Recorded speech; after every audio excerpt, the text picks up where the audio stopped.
Friends, మనం ఇప్పుడు ఎక్కడున్నామంటే శ్రీ జోగులాంబ అమ్మవారి దేవాలయంలో ఉన్నాము. ఈ జోగులాంబ అమ్మవారు వచ్చేసి హైదరాబాద్కి దాదాపు అంటే 200 కిలోమీటర్స్ దూరంలో అయితే మనమైతే ఉన్నాం ఫ్రెండ్స్. ఈ ఆలయంలో చెప్పుకోవాలంటే మనం అసలు వర్ణించడం అనేది మనకు అసలు కాదనమాట. మీరు చూస్తున్నారు కదా, ఈ శివలింగం వచ్చి బ్రహ్మసూత్రం అంటారు. ఎంతో అదృష్టం చేస్తే కానీ ఇలాంటి దేవాలయంలోకైతే మనకు అడుగు పెట్టడం అయితే వీలు కాదు, రావడం కూడా వీలు కాదు. అలాంటి దేవాలయం అయితే ఈరోజు మనమైతే ఉన్నాము. అంత గొప్ప దేవాలయం చూస్తున్నారు కదా. ఒక కోట ఎలా ఉండేదో ఈ దేవాలయం కూడా అలాగే నిర్మించారనమాట. కేవలం కొంతమంది పైశాచికమైన రాజులు అనే కన్నా వాళ్ళను ఏ పేరు పెట్టాలో పిలిచాలో అర్థం కానీ దుర్మార్గపు మనుషులు అన్నమాట వాళ్ళు. అలాంటి వారి మూలంగా ఈ దేవాలయానికి ఈరోజు ఈ పరిస్థితి అయితే వచ్చింది. చూస్తున్నారు కదా దేవాలయం ఎంత అద్భుతంగా ఉంది అనేది. ప్రతి ఒక్క చోట శిల్పాలు అనేవి ధ్వంసం కావడమే జరిగిందనమాట. అంత అద్భుతమైన శిల్పాలు ఇక్కడ చూస్తున్నారు కదా. ఇక్కడ వచ్చేసి పంచమహాపతివ్రతలు అనమాట. ఇక్కడ వచ్చినట్లయితే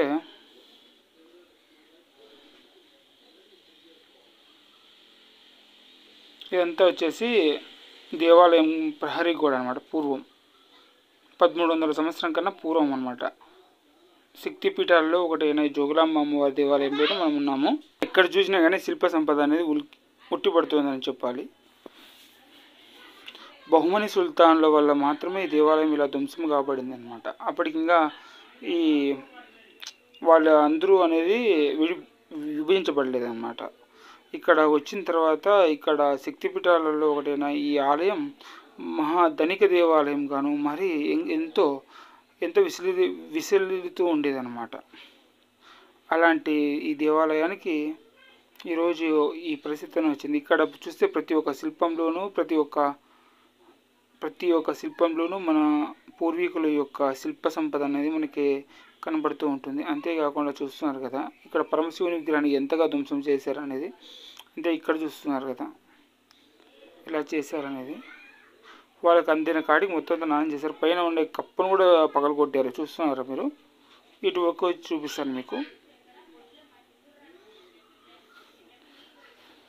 ఇప్పుడు మీకు కొంచెం క్లియర్గా కనిపిస్తుంది. మిడిల్లో ఇక్కడ వచ్చేసి ఇది కనిపిస్తుంది. ఇప్పుడు క్లియర్గా కనిపిస్తుంది చూడండి. లాస్ట్గా దీన్ని కూడా వాళ్ళు ధ్వంసం చేశారన్నమాట. ఇది ఎప్పుడు కింద పడుతుందో ఎవరికి తెలియదు అనమాట. ఇది మనం కొంచెం లోపలికి గుడిలోకి ప్రవేశించామంటే మనకి ఎలా ఉంటుందనేది నేను చూపిస్తాను.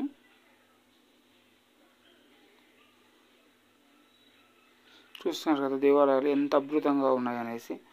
మనం అసలు ఊహించలేం. నాటి శిల్ప సంపద అనేది ఎలా ఉంటుందనేసి మనం అసలుకి చెప్పుకోవడానికి కూడా మనకు ఊహకు అందదన్నమాట. అంత గొప్ప రీతిలో ఈ రెడ్ స్టోన్తో మాత్రమే ఈ దేవాలయం నిర్మించారు.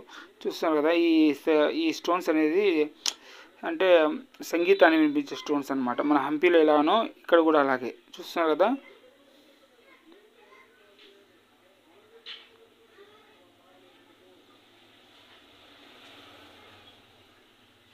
ఇక్కడ చూడండి. ఇక్కడ చూడండి ఆయన వచ్చేసి బేతాళుడు. మనం ఇలా వెళ్చినట్లయితే మీకు ఈ గుడిలో ఇది వచ్చేసి చక్రం.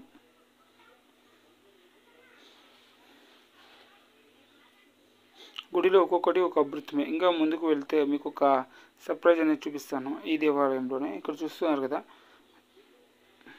ఇక్కడ చూడండి ప్రతి ఒక్క స్టోన్కి వచ్చేసి ఒక బిగించారు. ఒక ఇనప కడ్డీతో వచ్చేసి బిగించారు. ఆ ఇనప కడ్డీ ఇన్ని వందల వేల సంవత్సరాలు అయినప్పటికీ కూడా ధర్మరాజు నిర్మించిన దేవాలయం అన్నమాట. ఈ దేవాలయం ఇప్పటికి కూడా ఈ దేవాలయం అనేది ధ్వంసం కాలేదు.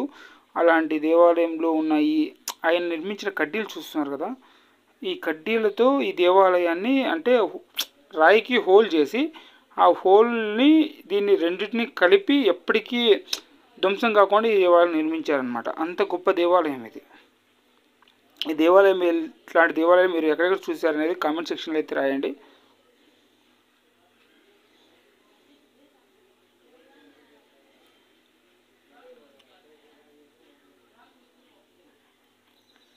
ప్రతి ఒక్క దేవాలయం, ప్రతి ఒక్క శిల్పం ఎంతో చూడముచ్చటగాను ఎంతో అద్భుతంగాను ఉంటాయన్నమాట. చూస్తున్నారు కదా, మనము కెమెరా అసలుకి పైకెత్తే మనకి కనిపించడంలా అంత పెద్దగా ఉంది గోపురం.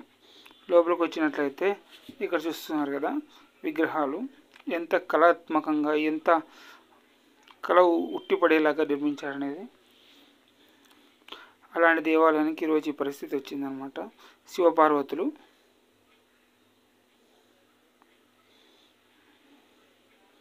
ఇక్కడ చూసిన వృషభాన్ని అనుస్తున్న ఇక్కడ వచ్చేసి చూస్తున్నారు కదా ఎలా ఉన్నాయనేసి చాలా అద్భుతంగా ఉన్నాయన్నమాట. ప్రతి ఒక్క దేవాలయంలోనూ ప్రతి చాలా ఉట్టిపడేటట్లు ఉన్నాయి.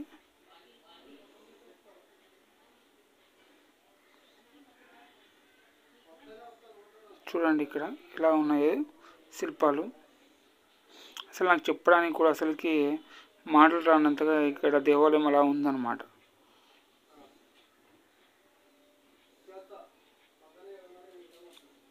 చిన్న పిల్లలు సైతం చూస్తానే నమస్కరించే అంతగా ఈ దేవాలయాలు కళాత్మకంగా ఉన్నాయి.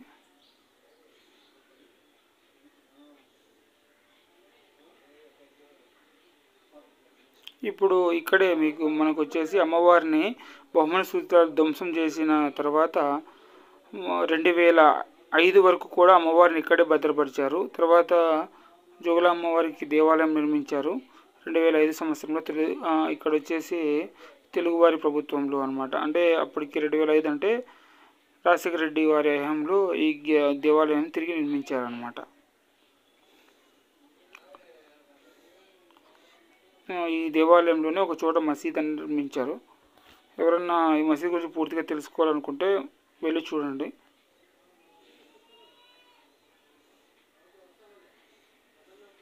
ఇక్కడ చూడండి ఎంత కళాత్మకంగా నిర్మించారు. ఇక్కడ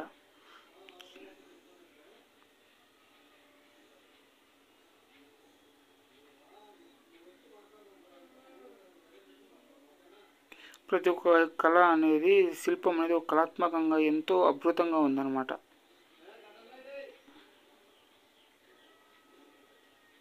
ఈ గుడిని ఎంత ధ్వంసం చేయాలో ఆనాటి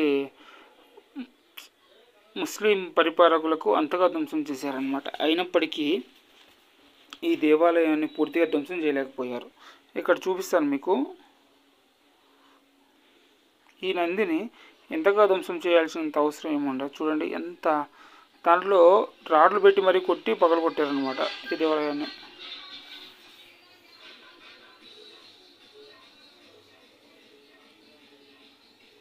నాకైతే చాలా బాధగా ఉంది. మీరు ఎలా ఉందనే కామెంట్ సెక్షన్లో రాయండి.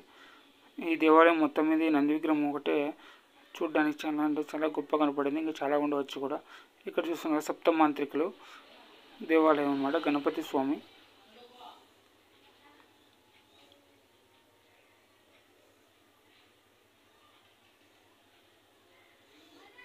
ఇలాంటి దేవాలయాన్ని మీరు చూడలేరు.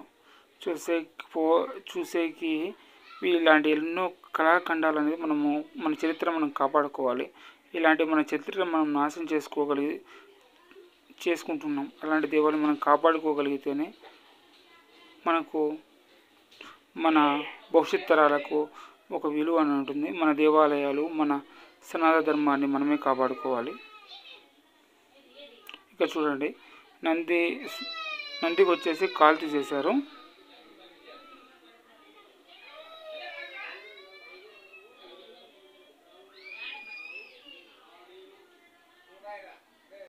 ఈ దేవాలయం కూడా ఒక బ్రహ్మసూత్ర శివుని యొక్క దేవాలయం అన్నమాట. మీకు ఇలాంటి దేవాలయాలు రావాలంటే మీకు ఎంతో అదృష్టం ఉంటే తప్ప మీరు ఇలాంటి దేవాలయాలకి అయితే రారు. అలాంటి దేవాలయాలు అన్నమాట ఇవి. ఎవరైనా హిందువులు కనుక ఈ వీడియో చూస్తుంటే కంపల్సరీ అయితే ఈ దేవాలయాన్ని దర్శించుకోండి. ఎందుకంటే ఇలాంటి దేవాలయాలు చాలా అరుదుగా ఉంటాయి.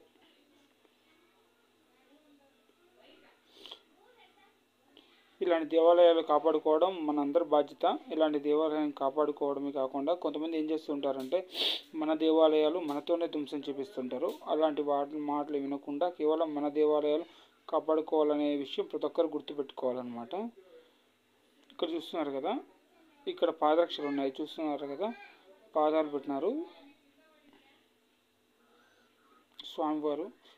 ఇది ఫ్రెండ్స్ ఈరోజు వీడియో. నెక్స్ట్ వీడియోతో మళ్ళీ కలుద్దాం.